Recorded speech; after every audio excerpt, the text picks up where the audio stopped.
But it felt nice. Yeah. It feels cooler. It looks like that's what the rest of the day is going to be looking like. And something positive is if we get some rain, it could wash some of that pollen away. Nice. Maybe clean the pollen off your cars. That's something that I've been noticing out and about.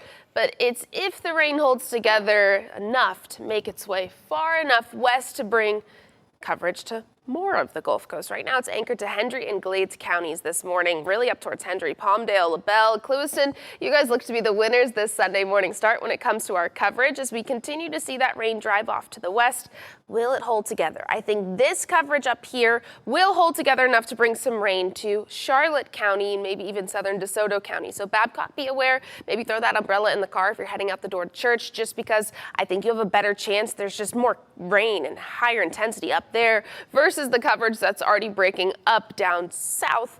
And if that holds together, which I'm not really too optimistic in that happening, then maybe we could get some rain into Lee. It just doesn't look too likely at this time. I thought I would pause it for you just so you know where the rain is currently. We get a little bit of coverage also working its way into the fringes of Collier County. If it holds together, it could bring some rain to I-75, Alligator Alley. If you're heading over to Miami, or if you know people who are driving back this Sunday morning and taking the interstate, tell them that they might drive through some rain, and just to be extra careful if that happens. For Lee County, maybe we just get a little bit of light rain stretching right up just south of the border there, but otherwise, this is where most of the coverage is. I wanted to zoom in. Lake O likely helped build in some reinforcements with that rain, and as it pushes its way off to the west, here's hoping it holds together so more of the Gulf Coast could see some rain.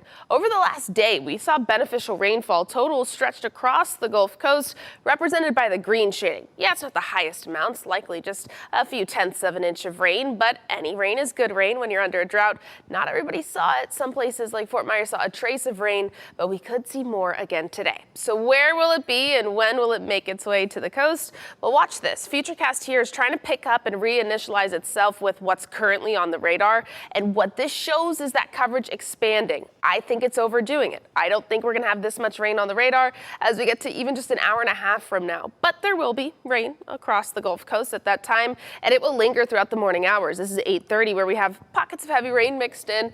But as we head into the later morning hours, the thinking is most of that rain should head offshore or just fizzle out in general. By 11 o'clock, we still have rain on the map, yes, but the coverage isn't quite as impressive. The intensity isn't there either. Just some passing showers, if that. I do think it'll break up more than what this is showing too. Still a good rule of thumb for today. Keep that umbrella handy. Throw a raincoat in your car in case you're running to the store, running to the grocery store. You just don't want to get caught in a shower that we're expecting to linger around the day today. This is 1 o'clock. And then we get to 2:30 where we see that coverage try and hug the coastline.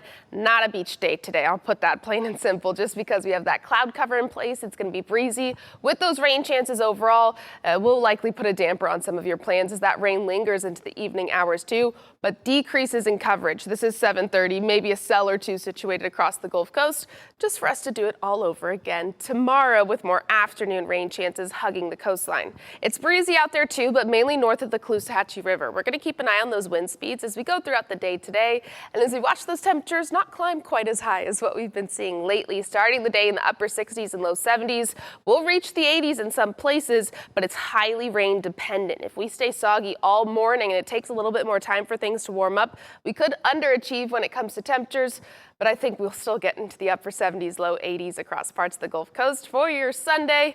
Overall gloomy though. We had to change that icon, make it seem a little cloudier. Monday and Tuesday, we keep those rain chances around. Afternoon coverage tomorrow. Tuesday, same thing. Dry out a little bit on Wednesday just to build those rain chances back in on the low end towards the end of the week as those temperatures climb up into the upper 80s, maybe even the low 90s by the time we reach the end of the work week.